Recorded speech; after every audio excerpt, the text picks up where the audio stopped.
All right, good morning, everyone. This is going to be a little bit of a longer video, so buckle up.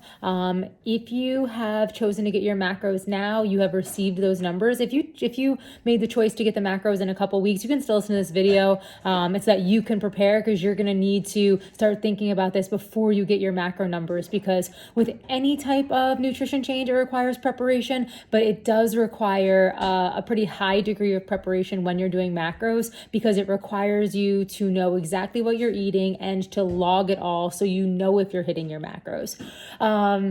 So the numbers that you got the total for fat, protein, and carbs. I'm just going to give you examples. You got 50 grams of fat, you got 90 grams of protein, 300 grams of carbs. No one got that. But those are your numbers. Those are your numbers for the day. So at the end of the day, when you go to bed, everything you ate that day added up to those numbers. So in the morning for breakfast, you had 3 eggs and a glass of milk and a piece of toast. Okay. What you'll start to realize is that the milk is mostly fat, the toast is mostly carbs, and the eggs, if you chose to use whole eggs with the yolks in them, there's pretty much a split between protein and fat. If you chose to just do egg whites, it's almost all protein. So you would log that. So your breakfast ended up being 6 grams of fat, 27 grams of carbs, and 17 grams of protein. So that started to get you towards your daily totals that I had mentioned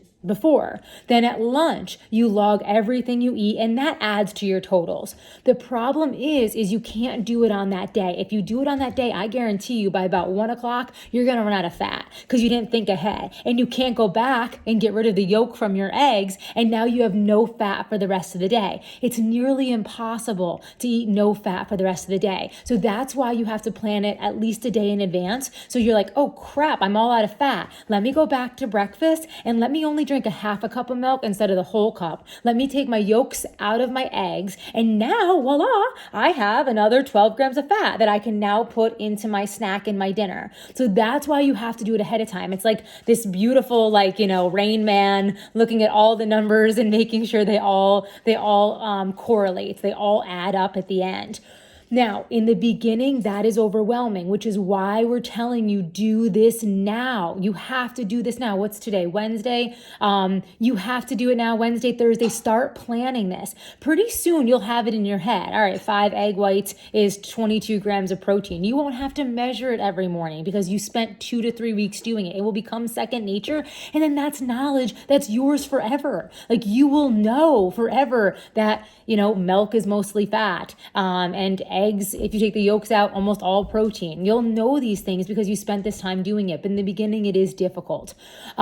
With your macros, it only works if you hit your macros. Okay. So if in 1 week, 2 weeks, you say, hey, I'm not seeing any results. And we're like, okay, have you hit your macros? Well, no, I did 1 or 2 days, but then I kind of didn't. And then I did. It doesn't. I have no idea. Did you go over by 200 calories one day? Did you go over by 2,000 calories one day? If you do not hit these numbers, it will not work. That's the beauty of them. It's foolproof. So that's why you have to have a plan. You have to set it in MyFitnessPal already. With MyFitnessPal, look at it. It offers a free app, but sometimes that's very difficult. If we gave you very specific numbers based on your weight and your goals. The free version of MyFitnessPal does not always let you put in those very specific numbers. So say, for example, your fat is 53 grams or 49 grams. MyFitnessPal may only let you put in 50. So you have to decide, do you want to use that free version and have to kind of calculate in your head where you are based on what is letting you see, or do you want to upgrade? Oh, now that I think about it, a lot of times MyFitnessPal is offering some type of deal January 1st. So maybe you could get a month free trial. So that might be an awesome thing to look into, because then it will let you put in your very specific numbers, 49 grams of fat, 53 grams of fat. So look into that. Please remember that we are here to support you, but we will not be able to answer your question within the moment that you send it. Okay, so that's why we've been begging you for the last week to start prepping, because if you have a problem on Sunday night, we're in bed. You know what I mean? So you need to be doing this now and asking us any questions you have and having a realistic timeline of an answer, 4 hours, 6 hours, 8 hours that we're getting back to you.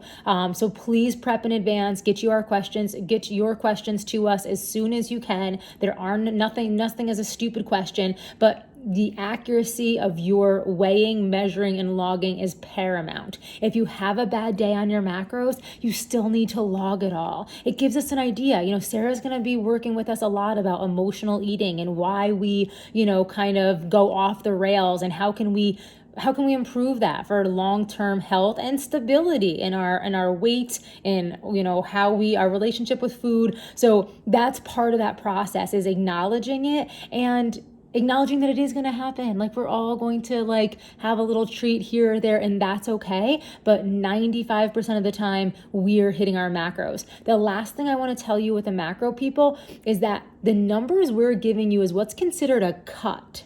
Okay, a cut is an aggressive chapter in your nutrition.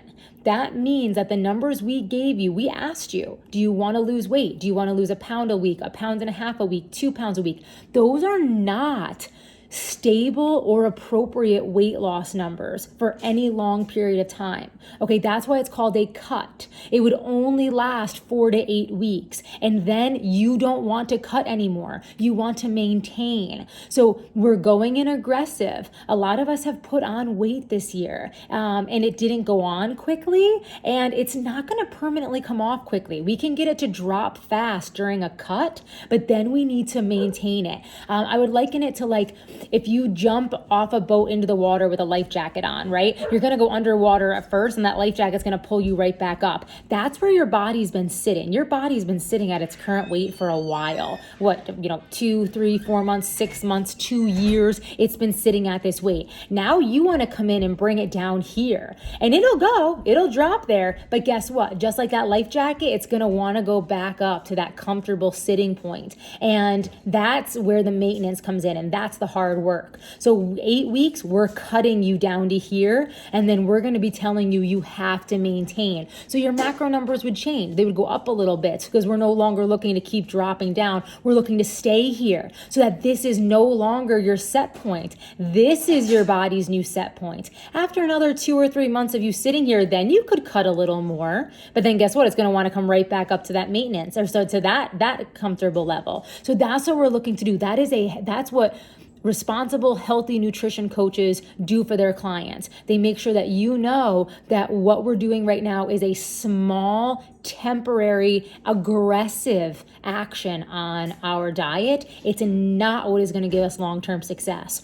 So we're going to do this. We're going to kick it in the butt here, and then we're going to take that weight loss, and we're going to teach our body how to stay there with responsible eating, with healthy habits, with understanding our emotional needs for foods and how to get that filled elsewhere, and by leaning in on each other to get through this tough 8 weeks of detox. A lot of us have to get rid of the dairy we've been eating, the sugar we've been eating, and the emotional train wreck of last year, of the high and low, and many of us turning to food because of it. So I'm really excited to do this with you. Get calculating all of your foods, get them in MyFitnessPal, decide if you want to upgrade the app, get us your questions sooner than later. We can't wait to start.